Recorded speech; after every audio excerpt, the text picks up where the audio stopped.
education and autonomy. We speak about this topic because something has changed over the last years. What is the first things?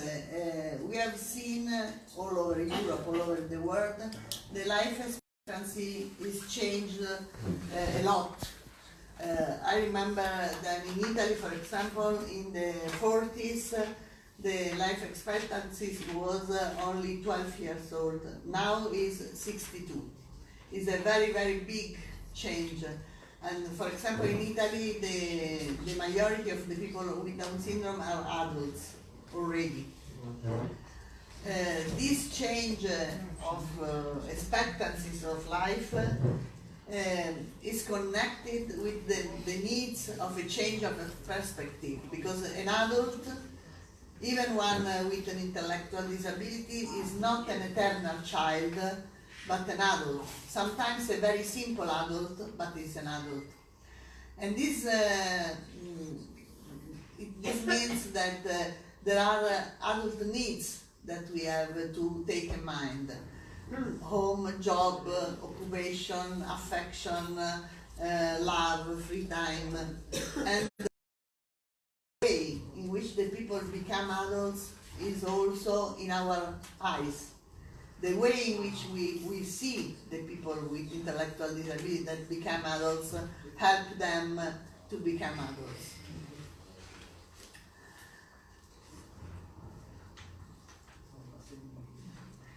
If you look to growing up from every person, growing up is a transition from being dependent to being independent.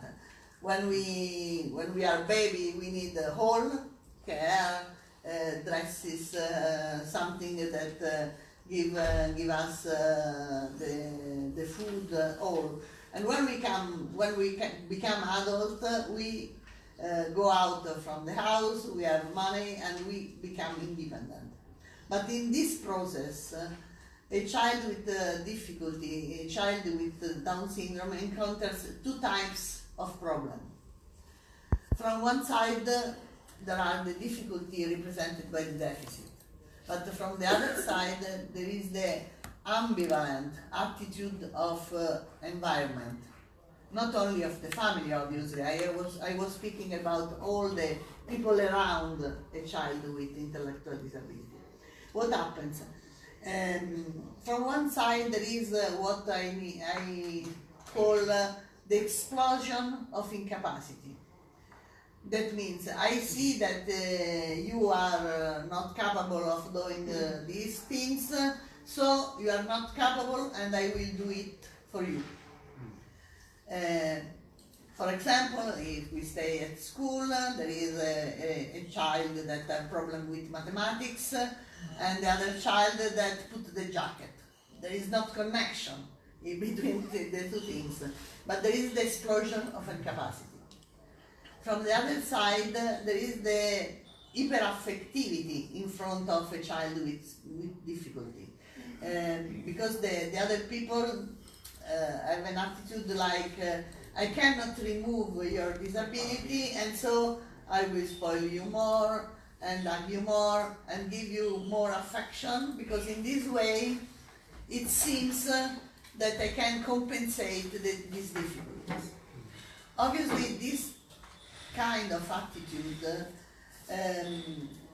make for the child more difficulties in reach the autonomy, the possible autonomy that they can reach.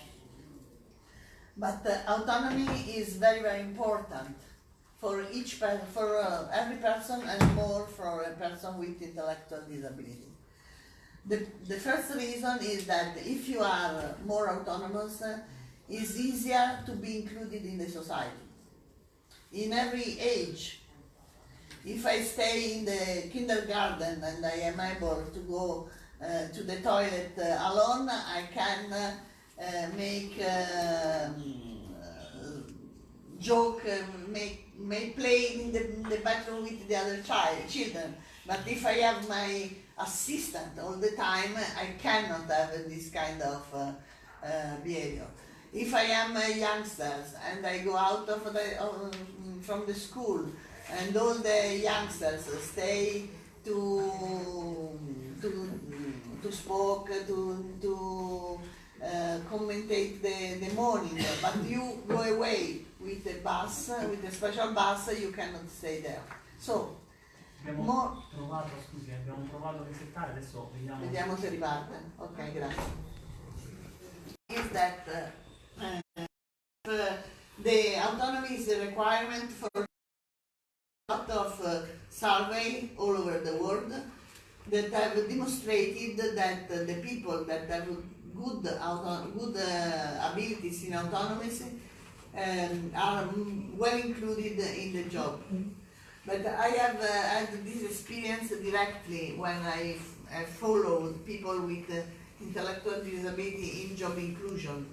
Normally is the requirement, the indispensable requirement.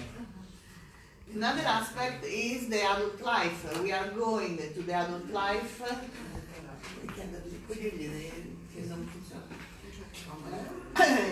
We go to the adult life and obviously also for housing. Adesso è tornata, ma vai via. So they have to hold the teacher. Allora, the people that became adult and wanted to have a solution for the housing, if are more autonomous, can choose different solution. If is less autonomous, don't have choose. Autonomy doesn't mean doing everything alone. I think this is very, very important.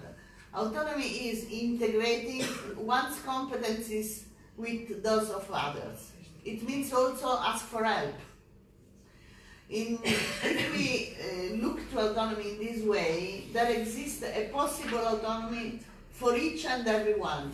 And this is very important because it means that we need to educate in autonomy all the people.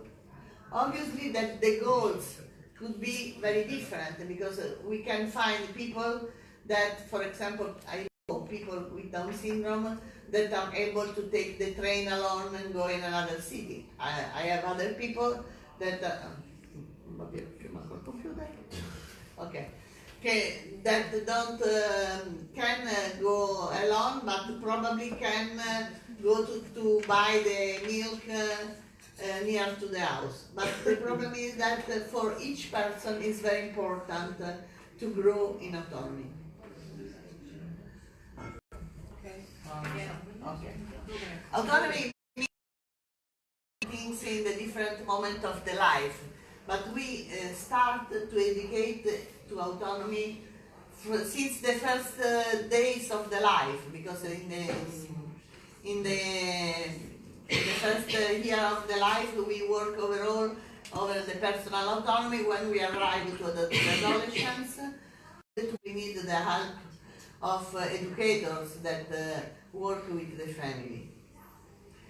Being autonomous at home means washing, getting dressed, eating on their own, organizing their own things, learning to manage the space, effort the dangers.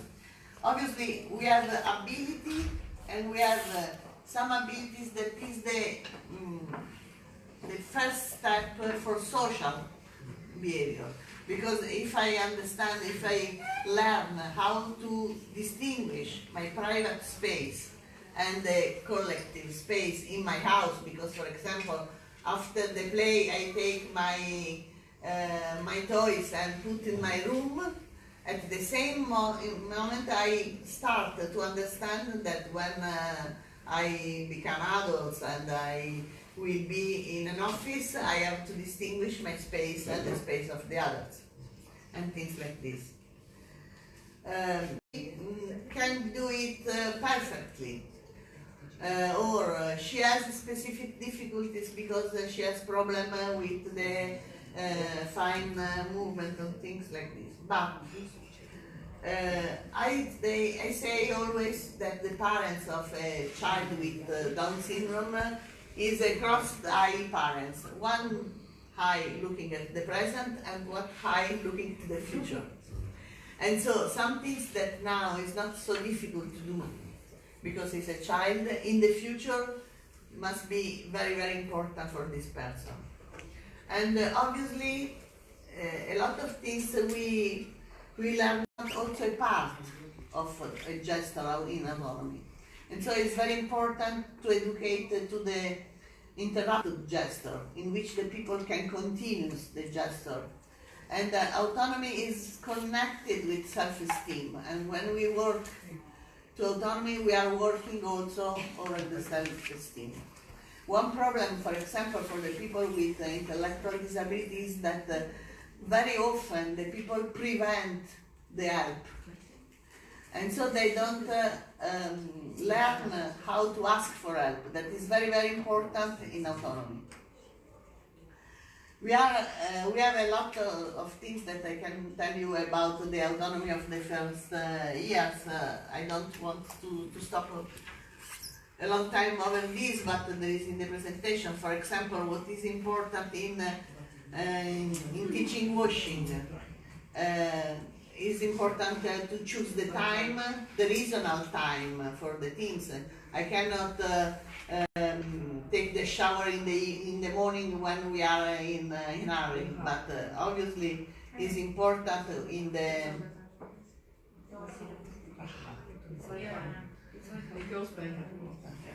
Obviously, but there are a lot of connection between washing and the education to sexuality. Some rules, choose the bathroom door, helping from parents of the same sex. And there is also a way in which we organize the and the things that can help the people autonomous or not. The same thing we can talk about the dressing. For example, all the play with the dolls is very important to teach something about dresses.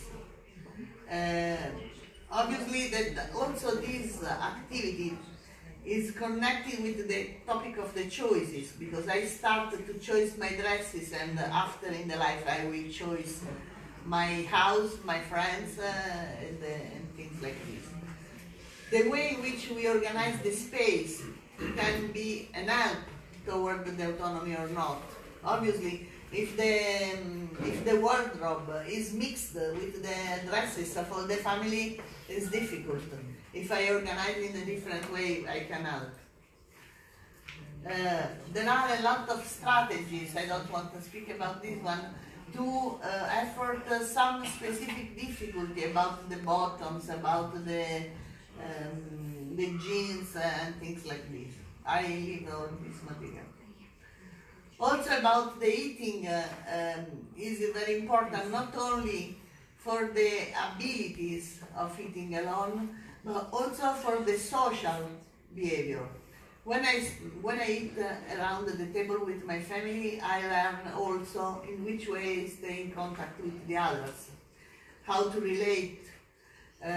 We have done a research in Italy 2 years ago about the behavior of the people during the meal.